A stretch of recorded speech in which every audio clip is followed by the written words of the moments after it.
Good evening everyone, আমি বয় মারিক। আর শুরু করছি আজকের ক্লাস। আজকের ক্লাসটা একটু অন্য ধরনের হবে।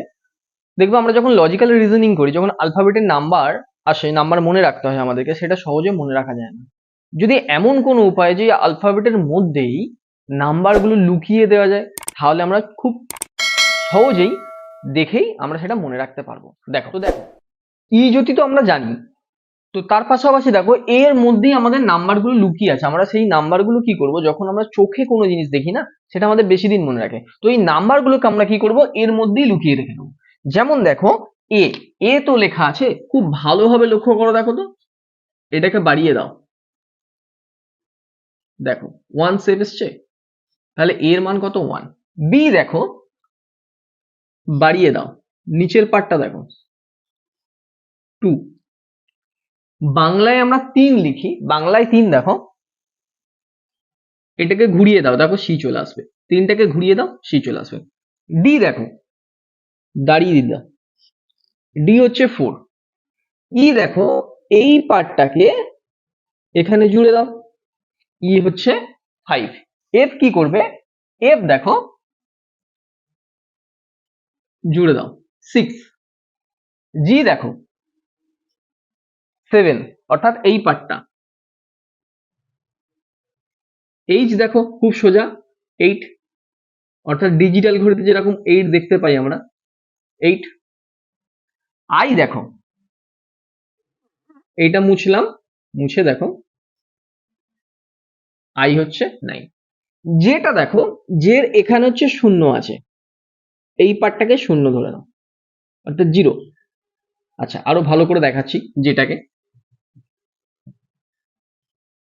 যে দেখো এই পার্টটাকে 0 ধরে নাও, আর এই দিকের পার্টটাকে 1। তাহলে পাশাপাশি ঘুরিয়ে লিখে দাও, দেখো এই পার্টটা ঘুরিয়ে লিখলে কি হয়?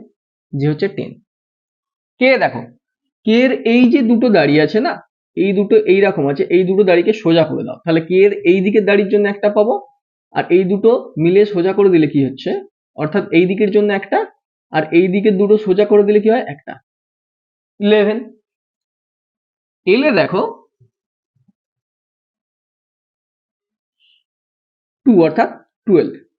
এম দেখো, এম কে ঘুরিয়ে দাও, এম কে ঘুরিয়ে দিলে 3 আসছে, দেখো অর্থাৎ প্রথম 3 মানে হচ্ছে কত?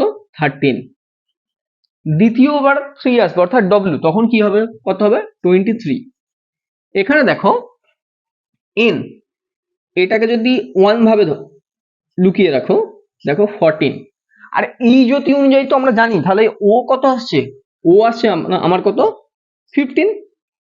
এখানে দেখো পি, পি কে দেখো, পি এর এইটাকে উল্টো দিকে লেখো তো, দেখো বি টাইপের আসছে, অর্থাৎ এটা 6। লুকিয়ে রেখে দাও, দেখো তাহলে এর মধ্যে কত আসছে? 16। কিউটা খুব ভালোভাবে লক্ষ্য রাখো, দেখো অর্থাৎ কিউ কত? 7, অর্থাৎ কত? 17। দেখো প্রথম 7 মানে হচ্ছে জি, দ্বিতীয় 7 মানে হচ্ছে কিউ। এবার আর দেখো, আর এতে কি আসছে?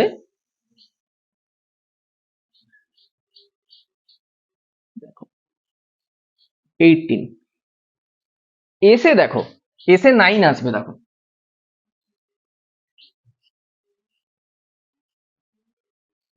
অর্থাৎ 90। আর 20 স্পেলিং কি আমরা তো জানি, তাই কি হবে? টি ফর কত? 20। ইউ দেখো, ইউর যদি এটাকে কাটিয়ে নেওয়া যায়, তাহলে কত আসবে দেখো, আর এটাকে 1 ধরে নাও, 21। ভি ডবল দাড়ি, দেখো প্রথম ডবল দাড়ি মানে হচ্ছে 11, ভি হচ্ছে ডাবল দাড়ি, তাই কি হচ্ছে 22। ডাব্লিউ তো বলে দিয়েছি 23। এখানে খুব ভালোভাবে লক্ষ্য রাখো, দেখো এই দাড়ি দুটোকে সমান করে দাও, এক্স এর 4, তাই কত আসবে দেখো 24। ওয়াই দেখো,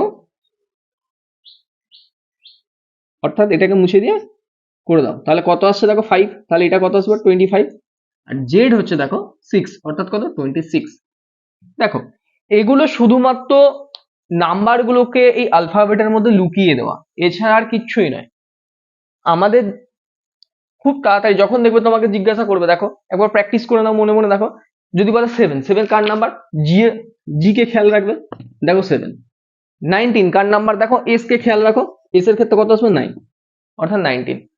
23 কার নাম্বার? 23 মানে হচ্ছে ডবল 3 আসছে, তাহলে ডবল 3 অর্থাৎ সেকেন্ড টাইম 3 আসছে, কারণ ফার্স্ট টাইম 3, অর্থাৎ যখন আমি বলেছিলাম কি যে ফার্স্ট টাইম উল্টানো 3, অর্থাৎ সেটা কি হবে 13, সেকেন্ড টাইম উল্টানো মানে 3 আসছে, মানে তখন সেটা 23, অর্থাৎ কি 23 কার ডাব্লিউ। দেখো তোমার যদি বলি ই, সকলেই জানো 5। আচ্ছা, যে কোনো একটা নাম্বার ধরো, যেমন হচ্ছে আর, আর হচ্ছে কত আসবে? আর দেখো, আর এর আরটাকে মনে রাখার চেষ্টা করো, দেখো চেষ্টা করো একটুখানি, দেখো 18। ঠিক এইরকম ভাবে একবার প্র্যাকটিস করলে তোমরা যে কোনো আলফাবেটের নাম্বারটা মনে রাখতে হবে। এটা হলো ফরওয়ার্ড, আর ব্যাকওয়ার্ড তো তোমরা জানো 27 মাইনাস ফরওয়ার্ড ভ্যালু, তাহলেই কি হয়ে যাবে ব্যাকওয়ার্ড। 2-3 বার প্র্যাকটিস করলেই তোমাদের এটা চলে আসবে। আজকের মতো এখানে, থ্যাংক ইউ।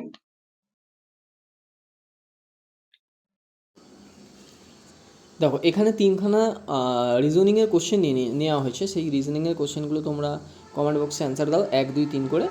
আর আরও বেশি বেশি আপডেট পেতে আমাদের চ্যানেলটাকে সাবস্ক্রাইব করো। Thank you.